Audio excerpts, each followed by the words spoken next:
Hello, hi, all the competitive warriors and would-be teacher. This is your Kiran Kodumuru. Welcome back to our School Assistant Biological Science online free classes. So already 8th class book అయితే complete చేయడం జరిగింది. 9th క్లాస్లో కొన్ని lessons అయ్యాయి. వాటి అన్నీ కూడా అయినటువంటి ప్రీవియస్ క్లాస్ అయితే అన్నీ కూడా డిస్క్రిప్షన్లో ఇవ్వడం జరిగింది. ఎవరైనా మిస్ అయితే చూడండి.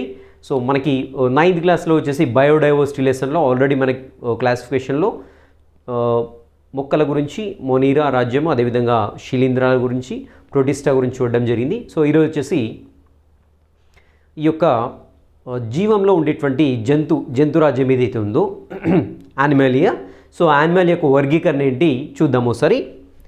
సో ఈ యొక్క జంతురాజ్య వర్గీకరణ చూసినట్లయితే దేన్ని బేస్ చేసుకొని చేస్తాం ఈ వర్గీకరణ. సో ఆల్రెడీ మొక్కల్లో చూస్తాం. మొక్కల్లో అయితే మనకి విత్తనాలు ఉత్పత్తి చేస్తుందా లేదా, నాలికా పుంజాల వ్యవస్థ ఉందా లేదా, దేహం విభజించడం ఉందా లేదా. సో ఇలా కొన్ని లక్షణాల ఆధారంగా చేసుకొని మనల్ని వృక్షాలని వర్గీకరించడం జరిగింది. సో మరి అదే జంతువులని వర్గీకరించాలంటే దేన్ని బేస్ చేసుకొని చేస్తామని చూసినట్లయితే శరీర నిర్మాణాన్ని బేస్ చేసుకొని గుర్తుపెట్టుకోవాలి. శరీర నిర్మాణాన్ని ఆధారంగా చేసుకొని మనము ఈ జంతువులని వర్గీకరిస్తాము. ఆధారంగా చేసుకొని జంతువుల వర్గీకరణ జరుగుతుంది. సో సాధారణంగా ఏంటంటే మనకి నిమ్న స్థాయి జీవుల యొక్క శరీర నిర్మాణాన్ని చూసినట్లయితే సరళంగా ఉంటుంది. సో ఫర్ ఎగ్జాంపుల్ పొరిఫెరా కానివ్వండి, ప్రోటోజువా కానివ్వండి, సీలెంట్రైడ్స్ కానివ్వండి, ప్లాటిహెల్మింథస్ కానివ్వండి, ఇవన్నీ కూడా నిమ్న స్థాయి జంతువులుగా చెప్పుకుంటాం. సో వీటి యొక్క శరీర నిర్మాణాన్ని చూసినట్లయితే సరళంగా ఉంటుంది. సో అదే ఉన్నత స్థాయికి వెళ్ళే కొద్దీ సో అన్లెట్ కావచ్చు, ఆర్థ్రోపోడా కావచ్చు, మొలస్కా కావచ్చు, కెనోడర్మేటా కావచ్చు, సో సకశేరుకాలు కావచ్చు, ఇవన్నీ కూడా ఉన్నత స్థాయి జీవులుగా చెప్పుకుంటాం. ఎస్పెషల్లీ సకశేరుకాలు చాలా ఉన్నత స్థాయి పరిణామం చెందిన జీవులుగా చెప్పుకుంటాం.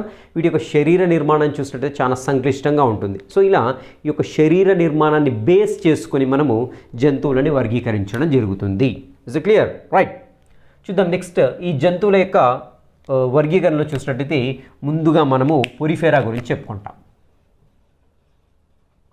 సో నిమ్న స్థాయి జీవుల్లో పొరిఫెరా జీవుల్ని మొదటగా చెప్పుకుంటాం. మరి ప్రోటోజువా గురించి ఎందుకు చెప్పుకోవట్లంటే అది ఆల్రెడీ ప్రోటిస్టాలో వచ్చింది మనకి. సో కాబట్టి దాని గురించి డిస్కస్ చేయట్లేదు. సో ఇక్కడ వచ్చేసి మనము పొరిఫెరా గురించి డిస్కస్ చేద్దాము. సో ఈ పొరిఫెరా అండ్ జీవులు ఏంటంటే ఫోరస్ అంటే ఏంటంటే రంధ్రాలు అని అర్థం, గుర్తుపెట్టుకోండి. సో ఫోరస్ అంటే ఏంటంటే ఫోరస్ కాదు, పోరస్ అంటే ఏంటంటే రంధ్రాలు. సో ఈ యొక్క జీవుల యొక్క శరీర ఉపరితలం చూసినట్లయితే అనేక రంధ్రాలని కలిగి ఉంటుంది. కాబట్టి ఈ జీవులకి పొరిఫెరా జీవులని రావడం జరిగింది. సో సాధారణంగా ఇవి నీటిలో నివసిస్తాయి, గుర్తుపెట్టుకోండి. సో ఇవి నీటిలో నివసిస్తూ ఉంటాయి. ఈ శరీరం పైన అనేక రంధ్రాలు ఉంటాయి. సో కాబట్టి వీటిని పొరిఫెరా జీవులుగా చెప్పుకుంటాం. సో ఇవి వచ్చేసి ఏంటంటే చలించవు, గుర్తుపెట్టుకోండి. ఇవి చలించవు. సో ఏదైనా ఒక ఆధారాన్ని అంటి పెట్టుకొని జీవిస్తూ ఉంటాయి. కాబట్టి వీటిని స్తబ్ద జీవులుగా చెప్పుకుంటూ ఉంటాం. సో ఇవి ఎక్కడ మామూలుగా మొక్కలు ఏ విధంగా ఉంటాయంటే సో అదేవిధంగా ఇవి కూడా జంతురాజ్యంలో అసలు కదలని జీవులు అంటే ఏంటి అని చూసినట్లయితే పొరిఫెరాకు సంబంధించిన పొరిఫెరా వర్గానికి సంబంధించిన జీవులు అనేవి చలించవు, గుర్తుపెట్టుకోవాలి. ఓకే. నెక్స్ట్ వీటిలో వచ్చేసి ఈ రంధ్రాలు ఏవైతే ఉన్నాయో శరీరం పైన ఉండేటువంటి రంధ్రాలు జీవి యొక్క శరీరం లోపలికి తెరుచుకొని ఒక కుల్యా వ్యవస్థ అనేది లోపల ఉంటుంది. కుల్యా వ్యవస్థ, జీవి యొక్క శరీరం లోపల కుల్యా వ్యవస్థ ఉంటుంది. ఈ రంధ్రాలు అనేవి ఈ కుల్యా వ్యవస్థ లోపలికి తెరుచుకొని ఉంటాయి, గుర్తుపెట్టుకోవాలి. ఏ జీవులు కుల్యా వ్యవస్థని కలిగి ఉన్నాయని చూసినట్లయితే పొరిఫెరా జీవులు, గుర్తుపెట్టుకోండి. ఇక్కడ మనకి కణాలు మాత్రం విభేదన చెంది ఉంటాయి. బట్ కణజాలం ఏర్పడదు, గుర్తుపెట్టుకోండి. కణజాలం ఉండదు. Very very important. కణజాలం ఉండదు. కణాలు మాత్రం విభేదన చెంది ఉంటాయి అంటే కణ వైవిధ్యాన్ని ప్రదర్శిస్తాయి. కణ వైవిధ్యం అంటే ఏంటి? కణాలు అనేవి రకరకాల ఆకారాల్లో ఉంటాయి, రకరకాల విధులు నిర్వహిస్తూ ఉంటాయి. సో ఇలా ఉంటే కణ వైవిధ్యము లేదంటే కణ విభేదనాన్ని ప్రదర్శించే జీవులుగా చెప్పుకోవచ్చు. సో జంతురాజ్యంలో కణ విభేదనాన్ని ప్రదర్శించేటువంటి ఏకైక వర్గపు జీవులు ఏంటంటే పొరిఫెరాకు చెందినటువంటి జీవులే. సో దాంట్లో మనకు ఆల్రెడీ ఇంటర్మీడియట్లో కానీ డిగ్రీలో కానీ వస్తుంది. థీసోసైట్స్ అంటాము, పోరోసైట్స్ అంటూ ఉంటాము, నెక్స్ట్ కొయనోసైట్స్ అంటుంటాము, ఓకే, ఆర్కియోగోనియం అంటుంటాము, ఓకే, ఆస్టియోసైట్స్ అంటుంటాము. సో ఇవన్నీ కూడా రకరకాల కణాలు అనేవి మనకి పొరిఫెరా జీవుల్లో ఉంటూ ఉంటాయి, రైట్. మరి పొరిఫెరా జీవులకి ఎగ్జాంపుల్ ఏంటని చూసినట్లయితే యూక్లెప్టెల్లా,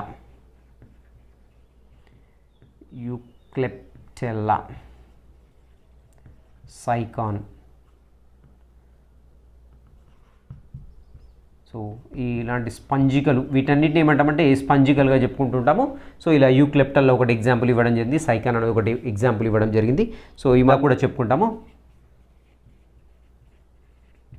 సో ఈ 3 ఎగ్జాంపుల్స్ అయితే మీకు టెక్స్ట్ బుక్లో ఇవ్వడం జరిగింది, గుర్తుపెట్టుకోండి. యూక్లెప్టెల్లా, సైకాన్ అండ్ స్పాంజిల్లా. సో ఇది వచ్చేసి ఏంటంటే పొరిఫెరా జీవులకు సంబంధించినటువంటి ఇన్ఫర్మేషన్. నెక్స్ట్ వచ్చేసి మనకి పొరిఫెరా తర్వాత మనందరికీ తెలిసిందే ఏమొస్తుంది, సీలెంటరేటా వస్తుంది.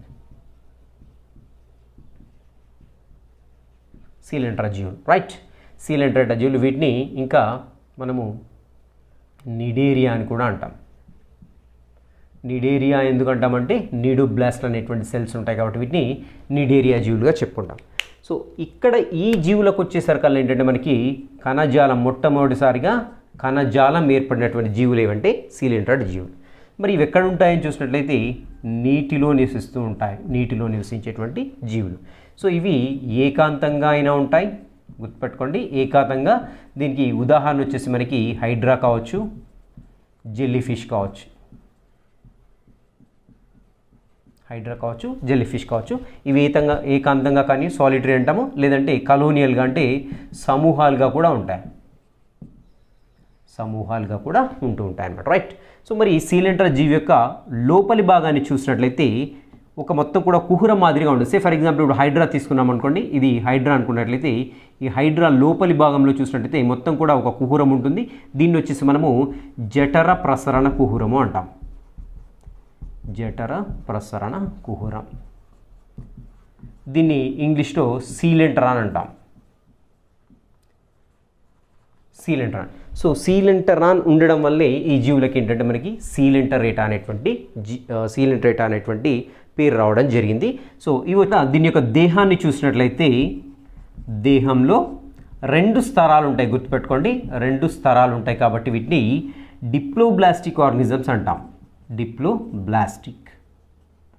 సో దీన్ని ద్విస్తరిత జీవులు అంటాం, ద్విస్తరిత జీవులు. స్థరం అంటే తెలిసిందే, స్థరం అంటే ఒక పొరలా ఉంటే స్థరం అంటాం. ద్వి అంటే 2, ద్విస్తరితం అంటే ఇక్కడ చూడండి మనకి. సో ఇది జీవి అనుకున్నట్లయితే లోపలి వైపు ఒక త్వచం ఉంటుంది, రైట్. సో ఇది వచ్చేసి అంతర్త్వచం అంటాము, ఇది వచ్చేసి మనము బాహ్యత్వచంగా చెప్పుకుంటాం. సో ఇలా మనకు 2 త్వచాలతోటి దాని యొక్క దేహం అనేది ఆవరించి ఉంటుంది కాబట్టి ఈ జీవుల్ని ఏమంటామంటే ద్విస్తరిత జీవులుగా చెప్పుకుంటూ ఉంటాము, డిప్లోబ్లాస్టిక్ ఆర్గానిజమ్స్గా చెప్పుకుంటాము. సో మనకి ఇక్కడ ఎలాంటి అవయవాలు ఏర్పడలేదు, గుర్తుపెట్టుకోండి అవయవాలు ఏర్పడలేదు. సో ఇక్కడ చూసినట్లయితే మనకి ఇవి కొలోనియల్ అని చెప్పుకునే సమూహాలుగా ఉన్నట్లయితే సమూహాలు వేడి చేత ఏర్పడతాయని చూసినట్లయితే పగడాల చేత ఏర్పడతాయి. సో ఈ పగడాలను ఏమంటామంటే కోరల్స్ అంటాం ఇంగ్లీష్లో. కోరల్స్ చేత మనకి ఏంటంటే సమూహాలు ఏర్పడుతుంది. దీని యొక్క సైజ్ చూసినట్లయితే 3 నుండి 56, ఒక్కొక్క కోరల్ యొక్క సైజ్ చూసినట్లయితే 3 నుండి 56 మిల్లీమీటర్లు ఉంటుంది, గుర్తుపెట్టుకోండి ఇది కూడా. సో 3 నుండి 56 మిల్లీమీటర్లు, రైట్. సో ఇలా ఒక పగడం ఉన్నట్లయితే ఒక కోరల్ ఉన్నట్లయితే ఆ కోరల్లో ఏంటంటే మనకు జీవని నివసిస్తూ ఉంటుంది. దీని యొక్క సైజ్ చూసినట్లయితే 3 నుండి 56 మిల్లీమీటర్లు ఉంటుంది, ఓకే. కొన్ని పగడాలన్నీ కూడా అన్ని సమూహాలుగా కలిసిపోయి ఉంటాయి.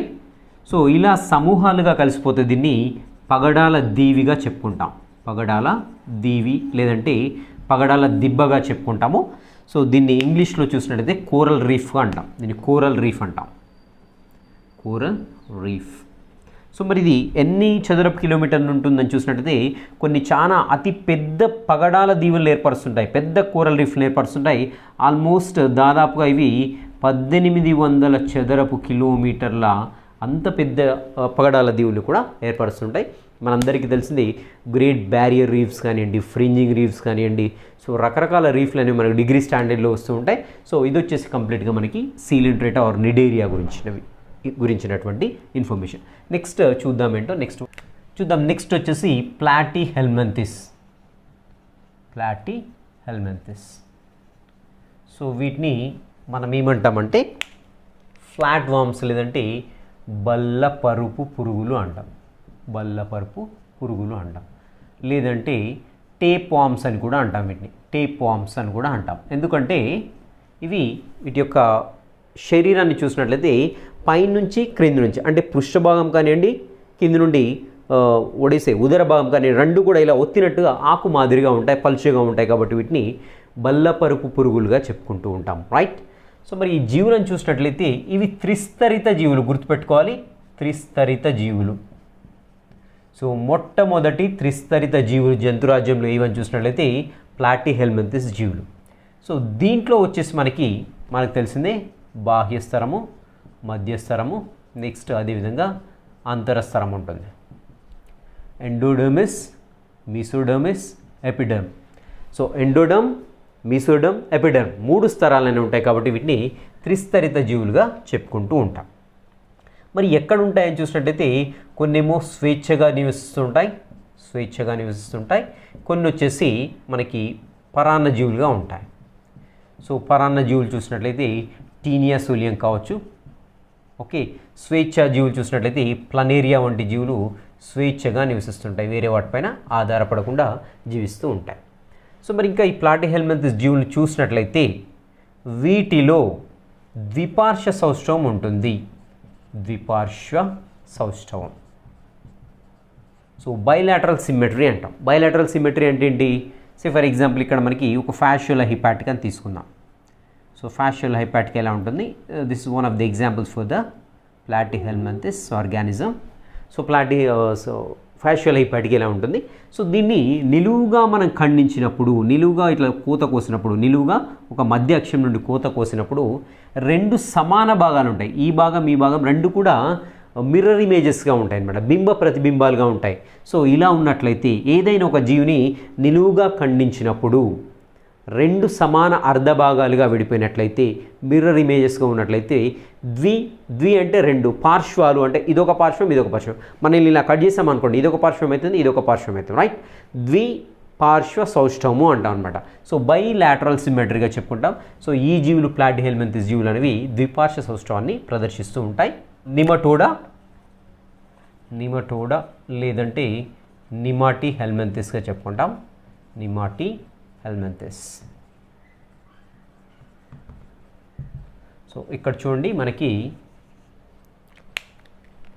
నిమాటిహెల్మింథస్ కూడా ఆల్మోస్ట్ ప్లాటిహెల్మింథస్ మాదిరిగానే ఇవి కూడా త్రిస్తరిత జీవులు. కానీ వీటి యొక్క శరీరం చూసినట్లయితే సిలిండ్రికల్గా ఉంటుంది, అంటే స్తూపాకారంగా ఉంటుంది వీటి యొక్క శరీరం చూసినట్లయితే, శరీర నిర్మాణం. అండ్ వీటిలో చూసినట్లయితే సూడోసీలోమ్ ఉంటుంది, అంటే మిథ్యా శరీర కుహరం ఉంటుంది. గుర్తుపెట్టుకోవాలి, వెరీ ఇంపార్టెంట్. మిథ్యా శరీర కుహరం ఉంటుంది. సేమ్ ద్విపార్శ్వ సౌష్ఠవాన్ని ప్రదర్శిస్తాయి.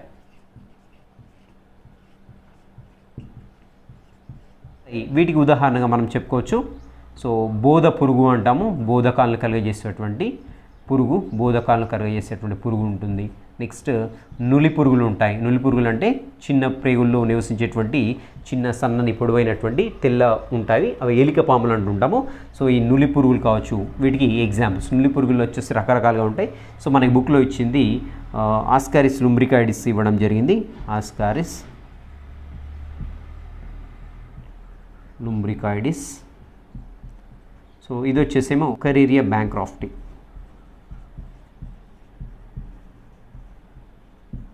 ఉకరేరియా బ్యాంక్రాఫ్టీ అయినా కావచ్చు, ఉకరేరియా మలై కావచ్చు, దీంట్లో రకరకాలుగా ఉంటాయి. సో బోధకాలను కలిగించేటువంటి జీవులు కానివ్వండి, నెక్స్ట్ మామూలుగా పశువుల్లో కానివ్వండి, జంతువుల్లో కానివ్వండి, మానవుల్లో అనేక నులి పురుగులు అనేవి ఉంటాయి.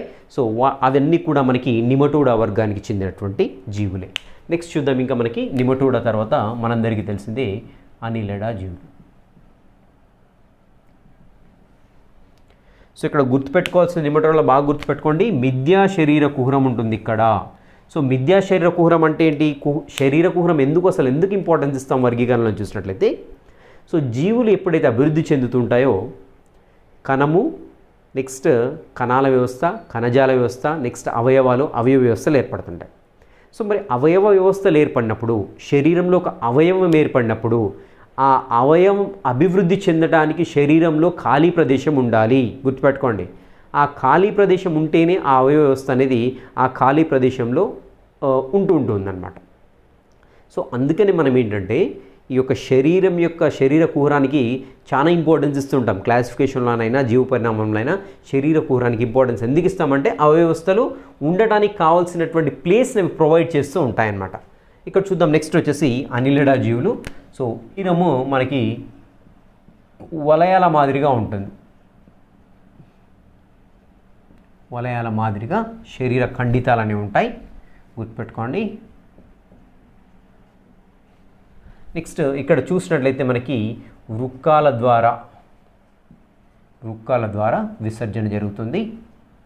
అన్నిటికంటే ముఖ్యమైనది అనిలిడా గురించి మాట్లాడుకున్నప్పుడు ఏంటంటే మనకి దీనిలో నిజ శరీర కుహరం ఉంటుంది, గుర్తుపెట్టుకోండి. నిజ శరీర కుహరం ఉంటుంది.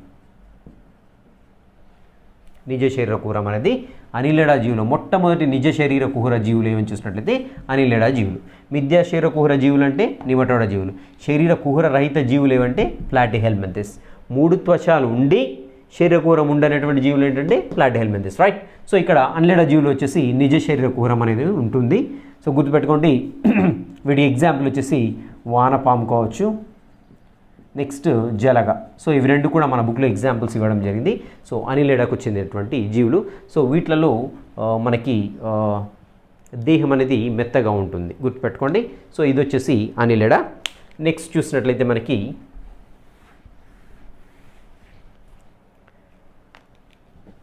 ఆర్థ్రోపోడా.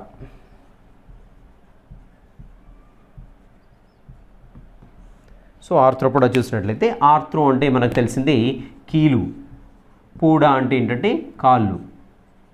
సో సాధారణంగా కీళ్ళు కలిగినటువంటి కాళ్ళు ఉన్నటువంటి అన్ని జీవుల్ని కూడా మనకి ఏంటంటే ఆర్థ్రోపోడా అంటే జాయింటెడ్ లెగ్స్ ఏవైతే ఉన్నాయో ఆ జీవులన్నీ కూడా ఆర్థ్రోపోడా వర్గంలో చేర్చడం జరిగింది. సాధారణంగా చాలా రకాల కీటకాలు కానివ్వండి, రకరకాల జీవుల్ని ఆల్మోస్ట్ మనకి 90,000 ప్రజాతులు ఈ యొక్క ఆర్థ్రోపోడా వర్గంలో ఉండడం జరిగింది. సో ఇది వచ్చేసి జంతురాజ్యంలో అతిపెద్ద వర్గం, గుర్తుపెట్టుకోండి. అతిపెద్ద వర్గం. సో అతిపెద్ద వర్గం అంటే ఏంటంటే అత్యధిక జీవులు ఈ జంతురాజ్యంలో ఏ వర్గంలో ఉన్నాయని చూసినట్టయితే ఆర్థ్రోపోడాలు ఉన్నాయి. ఈ క్వశ్చన్ ఒకసారి అడగడం జరిగింది ఎగ్జామ్లో. సో ఎక్కువగా జీవులు ఉన్నటువంటి వర్గం ఏది అనేసి అడగడం జరిగింది. సో అది వచ్చేసి ఆర్థ్రోపోడా. సో ఆర్థ్రోపోడాలో ముఖ్యంగా ఏంటంటే మనకి 90,000 ప్రజాతులు, గుర్తుపెట్టుకోండి, అతిపెద్ద. సో ఆల్మోస్ట్ ఆల్ జంతు రాజ్యంలో 80% జీవులు అనేవి ఇదే రాజ్యానికి చెందినాయి, గుర్తుపెట్టుకోండి. 80% జీవులు అన్నీ కూడా ఆర్థ్రోపోడా వర్గానికి చెందినటువంటి జీవులే. సో దీంట్లో మనకి ఎగ్జాంపుల్స్ వచ్చేసి అన్నీ వస్తాయి జనరల్గా. ఈగలు కానివ్వండి, దోమలు కానివ్వండి, నెక్స్ట్ తేళ్ళు కానివ్వండి, ఓకే, నెక్స్ట్ సీతాకోకచిలుకలు కానివ్వండి. సో ఇవన్నీ కూడా మనకి ఏంటంటే ఆర్థ్రోపోడాలు వస్తాయి.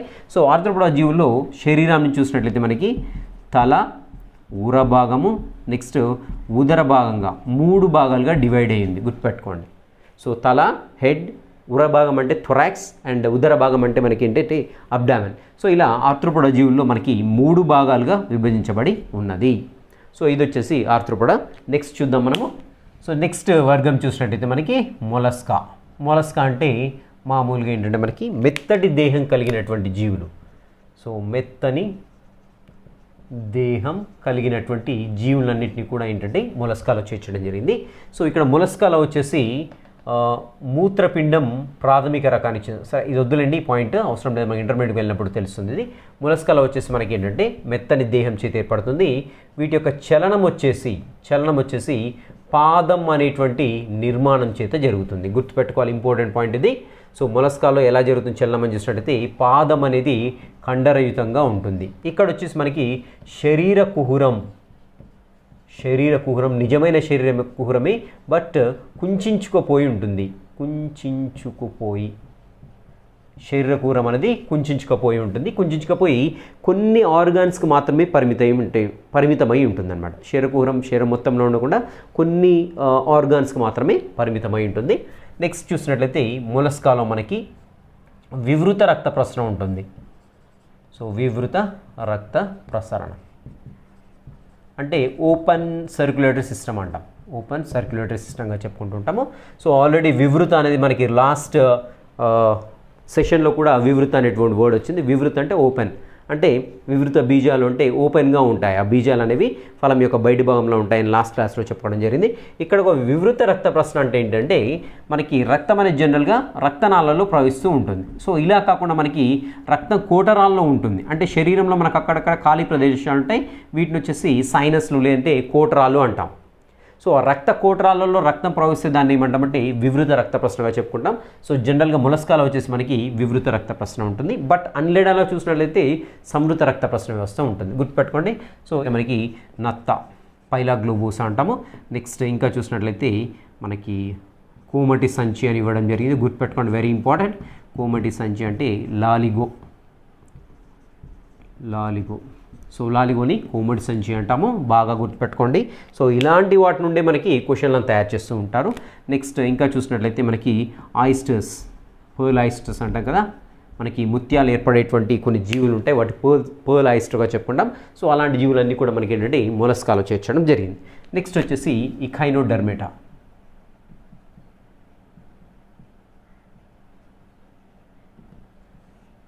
సో ఇఖైనోడర్మేటా. సో ఇఖైనో అంటే ఏంటంటే ఇఖైనో అంటే ముళ్ళు. సో ఇఖైనో అంటే ముళ్ళు. నెక్స్ట్ డర్మేట్ అంటే ఏంటంటే చర్మం. డెర్మా అనే వర్డ్ ఎక్కడ వచ్చినా కానీ చర్మం అంటే దీని యొక్క చర్మాన్ని చూసినట్లయితే ఈ స్టార్ ఫిష్ అనుకున్నట్లయితే ఈ చర్మం పై భాగంలో చూసినట్లయితే ఇలా ముళ్ళ మాదిరి నిర్మాణం ఉంటాయి. కాబట్టి వీటిని ఇఖైనోడర్మేటాగా చెప్పుకుంటూ ఉంటాం. సో మ్యాక్సిమం వచ్చేసి మనకి సముద్రాల్లో నివసిస్తుంటాయి. ఈ జీవులన్నీ కూడా సముద్రాల్లో నివసిస్తుంటాయి. సో దీవి చూసినట్లయితే మనకి కిరణ వలయ సౌష్ఠవాన్ని చూపిస్తుంటాయి. కిరణ వలయ సౌష్ఠవాన్ని ప్రదర్శిస్తుంటాయి. గుర్తుపెట్టుకోవాలి, వెరీ ఇంపార్టెంట్. కిరణ వలయ సౌష్ఠవం అంటే రేడియల్ సిమెట్రీ అంటాం. రైట్. సో ఇవి వచ్చేసి మనకి దీనిలో మనకి జల ప్రసరణ వ్యవస్థ ఉంటుంది. గుర్తుపెట్టుకోండి, జల ప్రసరణ వ్యవస్థ ఉండడం అనేది దీని యొక్క స్పెషాలిటీ. సో ఈ జల ప్రసరణ వ్యవస్థతోటి శరీరంలో కదలికలు జరుగుతాయి. అదేవిధంగా జీవి మొత్తం కూడా చలనానికి ఈ యొక్క జల ప్రసరణ వ్యవస్థ అనేది ఉపయోగపడుతుంది. వాటర్ వాస్కులర్ సిస్టమ్ అంటాం. వాటర్ వాస్కులర్ సిస్టమ్ ఏంటంటే just movement of the moments inside the body as well as the whole organism itself moves from one place to other place by the help of this water vascular system. Okay. So especially దీంట్లో మనకి ఏంటంటే tube feet ఉంటాయి. Tube feet అంటే ఏంటంటే నాలికా పాదాలు అనేటువంటి ప్రత్యేక నిర్మాణాల నుండి ఈ యొక్క జీవి చలించడానికి ఉపయోగపడుతుంది. నాలికా పాదాలు అంటే ఏంటంటే చూడండి, ఫర్ ఎగ్జాంపుల్ ఈ స్టార్ ఫిష్ అనుకుందాం. రైట్. ఈ స్టార్ ఫిష్ అనుకున్నట్లయితే దీని క్రింది భాగంలో ఇలా ట్యూబ్స్ ఉంటాయి. సో ట్యూబ్ ఫీట్స్ అంటాం వీటిని. సో ఇలా ఉంటాయి. సో ఇక్కడ మనకి ఏదైతే జలప్రసరణ వ్యవస్థ ఉందో సో ఇలా రేడియల్ సిమెట్రీ ఉండి మనకి పర్ రేడియల్ కుల్యనానికి రకరకాలుగా ఉంటాయి, మనకు డిగ్రీలో వస్తూ ఉంటుంది. సో ఇక్కడ నుండి ఈ వాటర్ దీంట్లోకి వచ్చేస్తుంది, దీంట్లోంచి నాలికా పాదంలోకి వస్తుంది. ఇలా ప్రెజర్తో నెట్టినప్పుడు ఇవి ముందుకు మూవ్ కావడము లేదంటే వెనక్కి పోవడము, సో టైట్గా ఒక అధస్థానాన్ని పట్టుకోవడం ఇలాంటివి చేస్తుంటాయి. ఈ నాలికా పాదాల సహాయంతో ఇవి జనరల్గా మూవ్ అవుతూ ఉంటాయి అన్నమాట. నెక్స్ట్ ఇక్కడ అస్థిపంజరం చూసినట్లయితే గుర్తుపెట్టుకోండి, అస్థిపంజరం చూసినట్లయితే మనకు కాల్షియం కార్బోనేట్ చేత ఏర్పడుతుంది. ఇది వచ్చేసి కంప్లీట్గా ఇక్కడ మామూలుగా మనకి వీటికి సముద్ర నక్షత్రం కావచ్చు, సీ ఆర్చిన్స్ కావచ్చు. ఓకే, ఇలాంటివన్నీ కూడా ఎగ్జాంపుల్స్గా చెప్పుకుంటాం. సో ఇవి వచ్చేసి కంప్లీట్గా మనకి అకశేరుక వర్గాలు. సో అకశేరుక వర్గాల్లో ఇంకా మనకి టీనోఫోరా అనేది కూడా మన టెక్స్ట్ బుక్లో అయితే ఇవ్వలేదు. నెక్స్ట్ వచ్చేసి మనకి సకశేరుక వర్గాలనే సకశేరుక వర్గం ఏదైతే ఉందో కార్డేటా ఉంది. సో కార్డేటాలో ఏమేమి విభాగాలనే నెక్స్ట్ క్లాస్లో చూద్దాము. Till then have a great day.